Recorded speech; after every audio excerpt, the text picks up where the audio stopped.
A little bit tired. Don't know what it is about Sundays and me. I always end up looking a little bit tired. Apologies for deleting those videos yesterday, but the comments were too hot. Thank you for spending time editing. I think I can give up any goals of being a political commentator.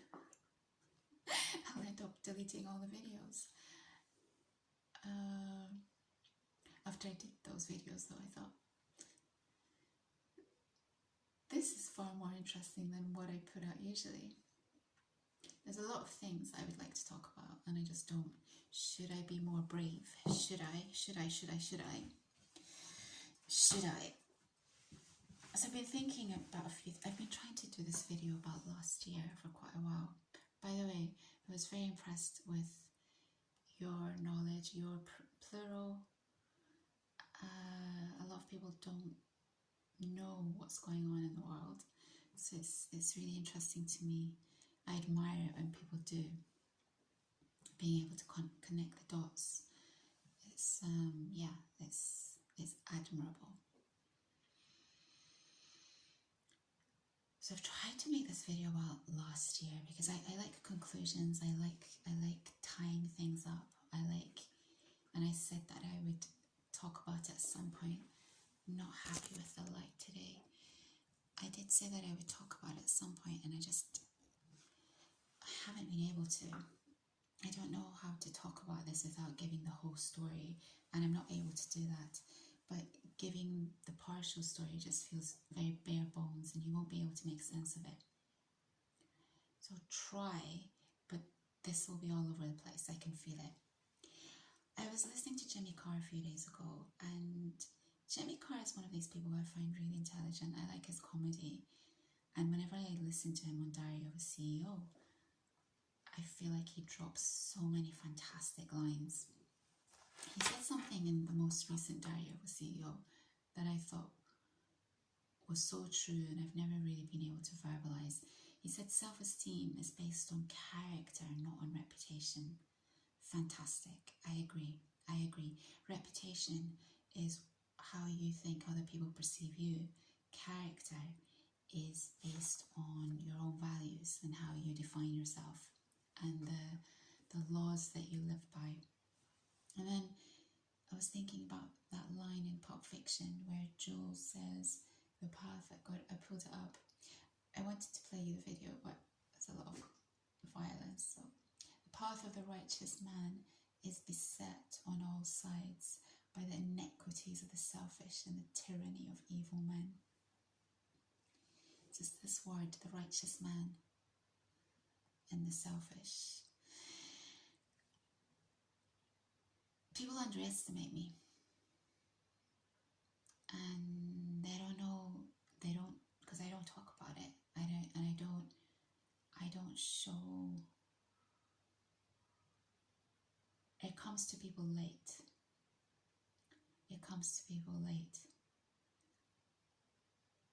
Last year, most people in the world live a life of fakeness. There's nothing genuine about them. There's a mask.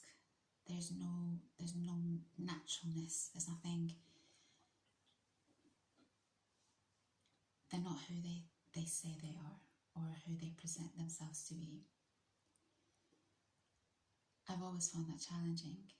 It's one of the reasons, one of many, that I tend to stay away from people, because I cannot be around fakeness. I'm quite a straightforward person. I am a straightforward person, and there's nothing fake about me. I can be diplomatic, but that's only if I really, really don't know you. Diplomatic's the wrong word. I respect people's way. It's got nothing to do with me how people choose to live their life or their opinions, this, that and the other. I respect people. people's right to live their life the way they want. Last year, and this was the other thing, this was the other line. I was listening to Guru this morning, one of the tracks, I can't remember the title, and he says, I'm so real to them, it's scary. So this is the thing, when someone is genuine and real, the people who are fake and not genuine, it really throws them off, because someone who's genuine and real has nothing to lose. And I don't mean that in the sense of they're destructive, not at all. What I mean is that they're so themselves that you can't manipulate them. You can't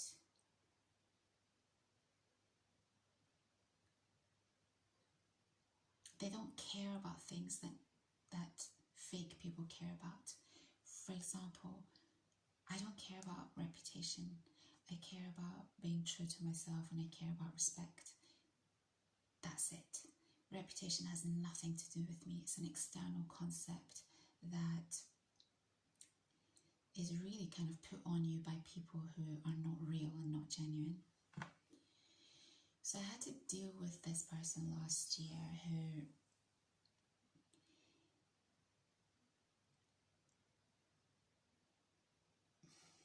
this is where it gets difficult. How do I talk about this?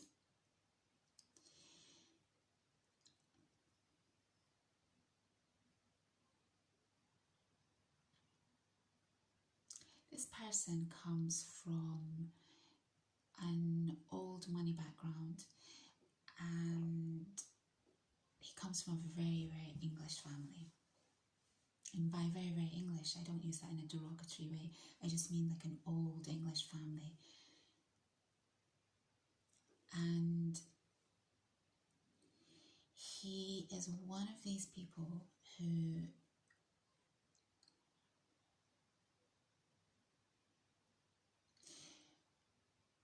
is fake diplomatic. It's a tool used to get his way. It's a tool used to take advantage of situations. The diplomacy is used in an opportunistic way. Whilst I'm aware of these things, again, it doesn't bother me how people are as long as it doesn't affect me. So when I met him in this professional setting, I had my doubts about him, and my doubts came, I think, within the second day of meeting him. Usually when my intuition advises me or warns me about something, I tend to pull back and step back. Unfortunately, I couldn't do that with him because it would have been a difficult maneuver. However, I called him out on his switch. So for a moment, his mask fell, and I saw who he really was, and then the mask was put back in place again. He kind of needed my help, and so we were both in this situation where I was in a tough spot if I'd walked away, and he kind of needed the help. So we had no choice but to continue to deal with each other. But I had a conversation with him about the switching, and I said, you need to apologize. And he's one of these people that doesn't apologize. So he did it out of necessity rather than, it wasn't genuine. And interestingly,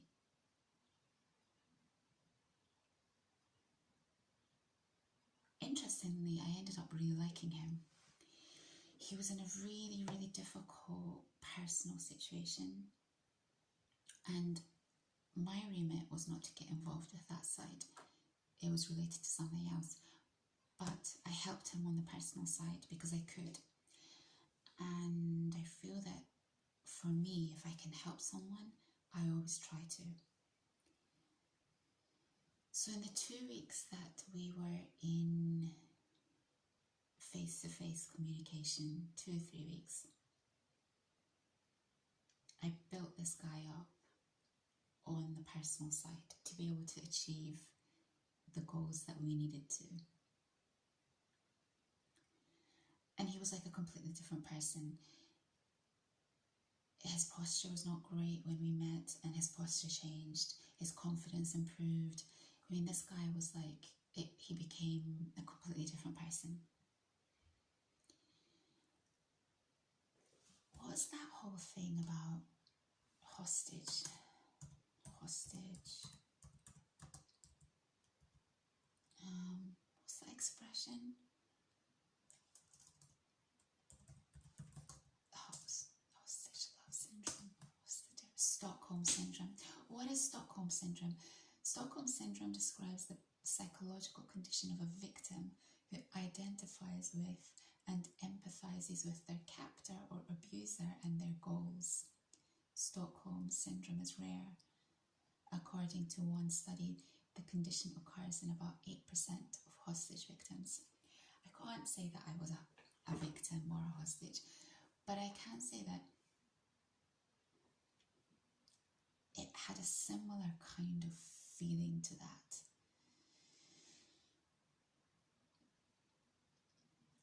In that, God, it's so complicated to talk about this. How do I talk about it without giving away all his information?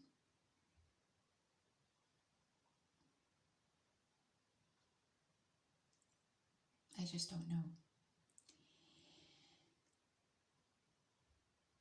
I think there came a point where we both actually liked each other, and there was a strange respect that developed.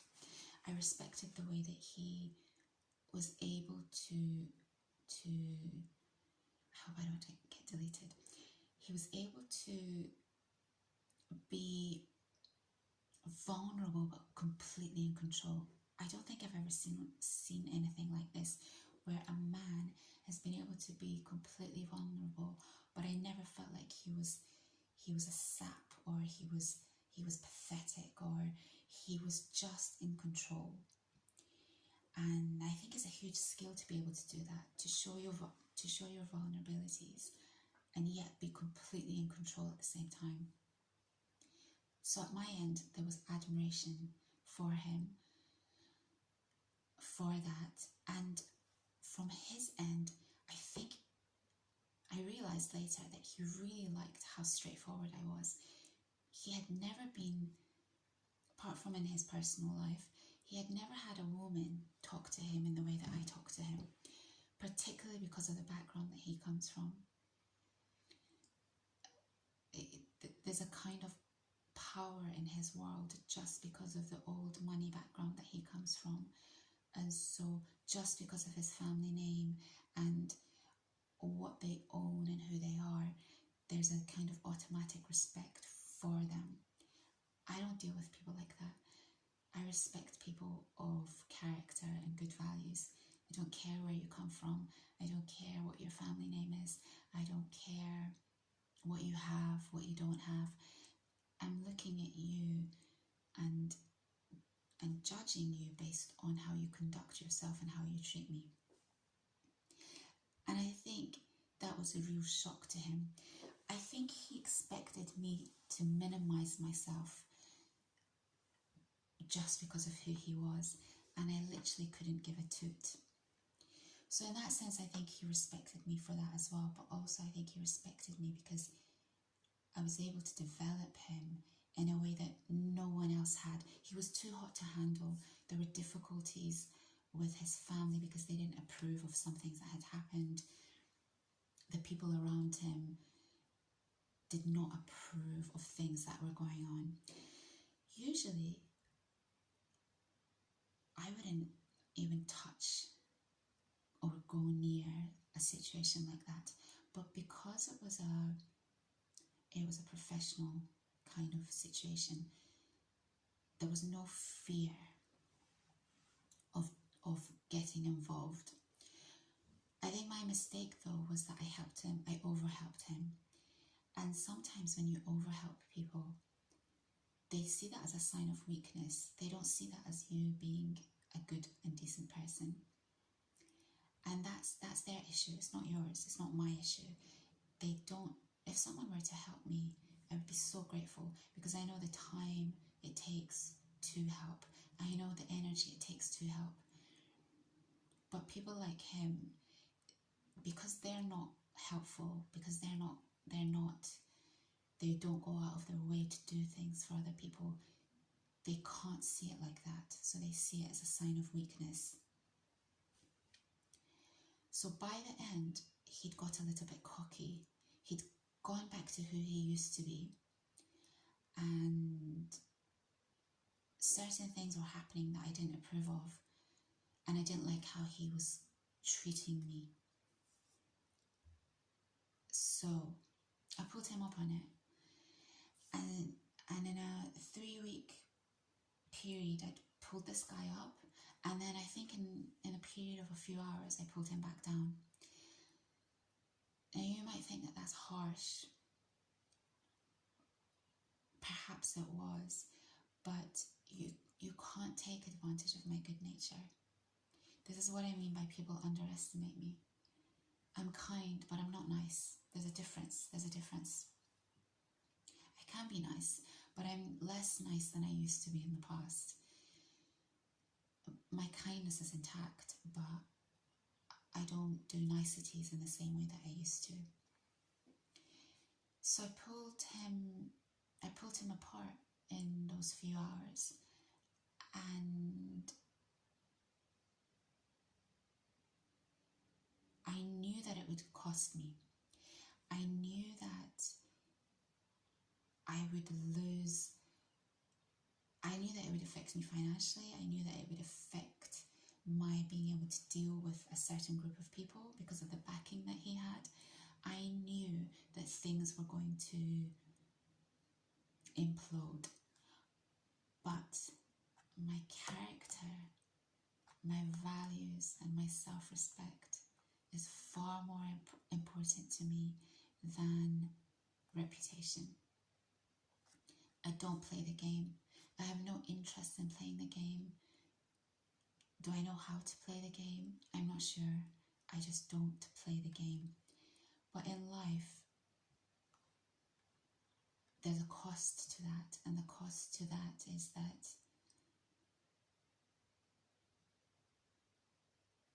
there's a cost. Whether it's financial, whether it's that you're being shunned from a group of people, whether it's... there's a cost. And I was aware of all that. But people like him need to understand that you can't opportunize. I know that's not a word. You cannot go around opportunizing people. You can't. And unfortunately, opportunizing, it's not a word. What's the verb of opportunist? Opportunist verb.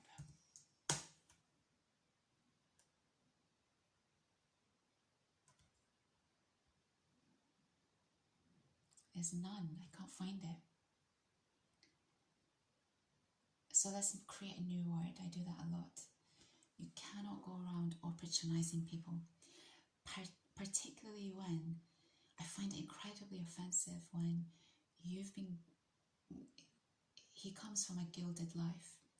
When you come from a gilded life, your responsibility towards humanity is on an even higher level. We know, however, that that's not the case. We know that people who come from gilded backgrounds tend to take advantage of that advantage, which is really unfortunate. What's the expression? The expression from Spider-Man: with great power comes great. Is it Superman? With great power comes great responsibility.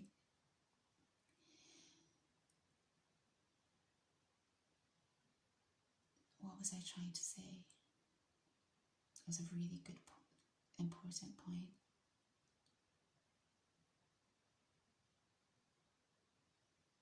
I can't remember. So in the end, I called him fake. I said, "You're fake." And his mask had slipped the first time. He'd lifted it back up, and then at the end, there was no gratitude. There was no thanks for the help that I provided, and I didn't even have to do that. I didn't have to do it. I chose to do it. Do I expect gratitude and thanks when I'm helping you? Not necessarily, but I certainly don't expect disrespect.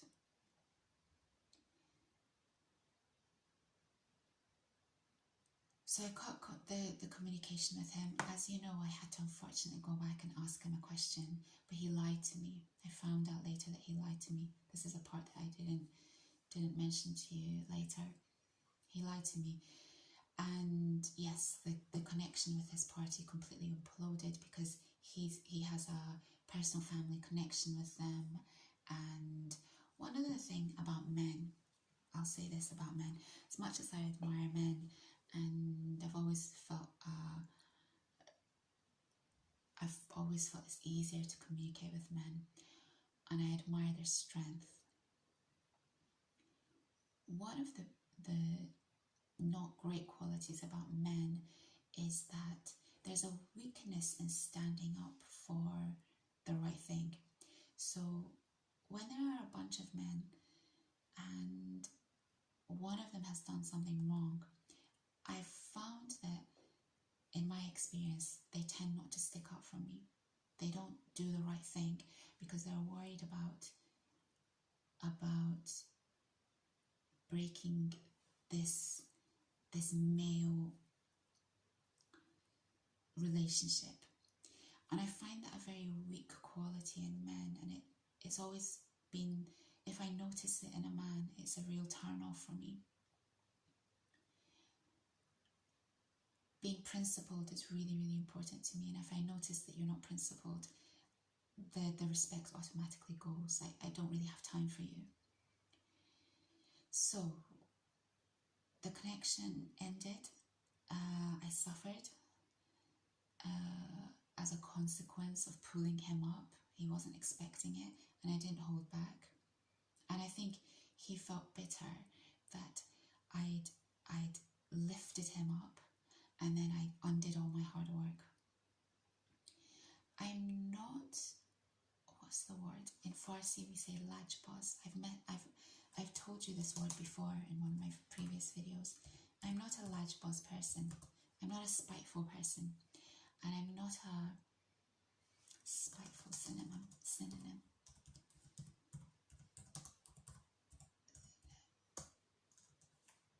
I'm not a spiteful person.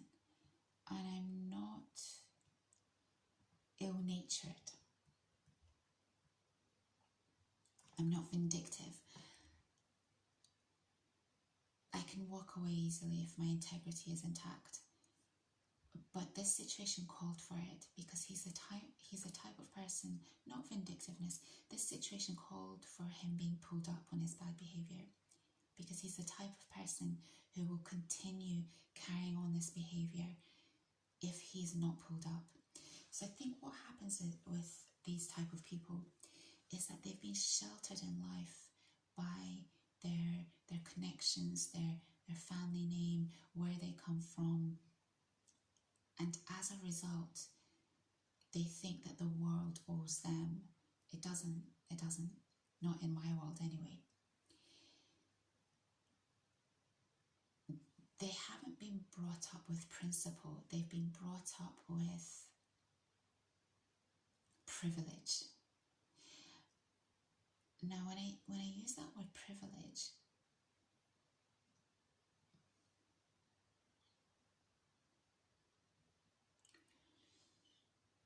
don't use it in the way that you're thinking. I'm using entitlement. Sorry, privilege is the wrong word. You can have privileged people who are principled. They've been brought up with a sense of entitlement. As in, because of the way of who we are, the world owes us. No. Not in Girl 150 land. I'm looking at you and your family and who you are and how you represent yourself. I don't give a toot. I don't give a toot about anything else. So I had a dream about, I think you know that I was having dreams about him consistently for a period of a month or 2 months. And it was just driving me mad because I trust my dreams. I know that my dreams are telling me something.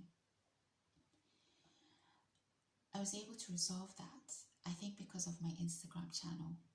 I was able to resolve it through my Instagram channel. And then all was quiet, and then I had a period of 1 month when I started having a few dreams about him again.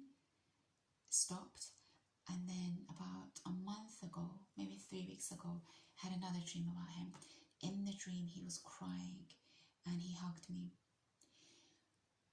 You might think that that's me projecting. No problem. I do not mind projecting in that kind of way in my dreams because it's helping me. So there was a sense of completion at that point. I had been seeking something to end the discomfort I felt regarding the interaction with him. I'm a very logical person in the sense that even though I'm incredibly passionate, I know that people are not on the same level as me. I know that people don't have the awareness that I do.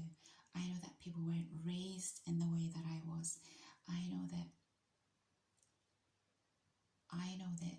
people are behind. Not everyone, but people like him, they're behind. And it might never come to them because of the world they operate. They might never have a sense of reality. And that's why I don't suffer from resentment and I don't suffer from revenge seeking, and these tit for tats they're a waste of my time.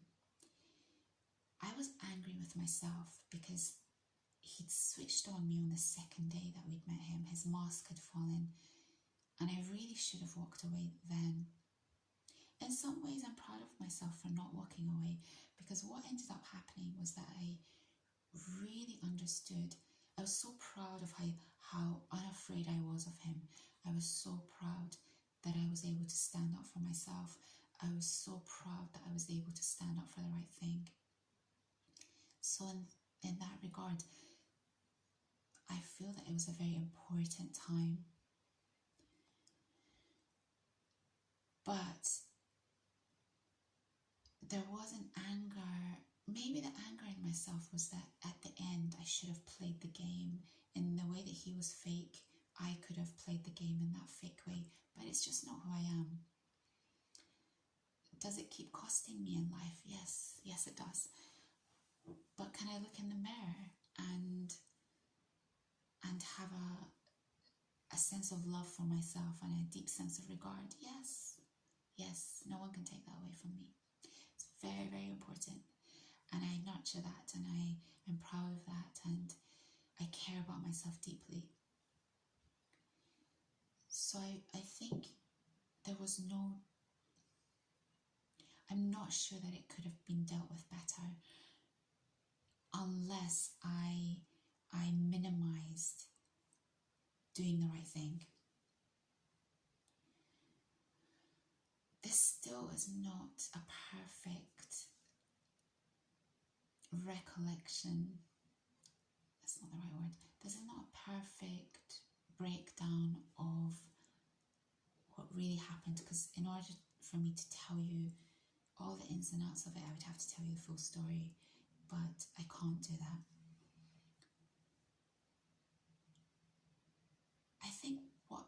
offended me the most was I can't stand fake people.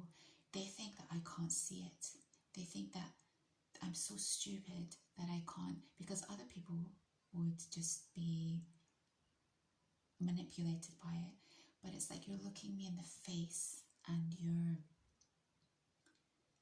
you're playing your little games and I can see right through you. I find it so offensive. So yeah, he was taken aback, and I doubt it, but I hope that was a good lesson to him, that you don't treat people like that. I'm not sure people like him will ever learn, but I have hope. I have hope.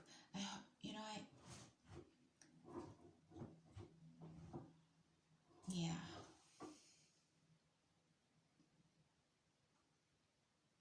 I have hope.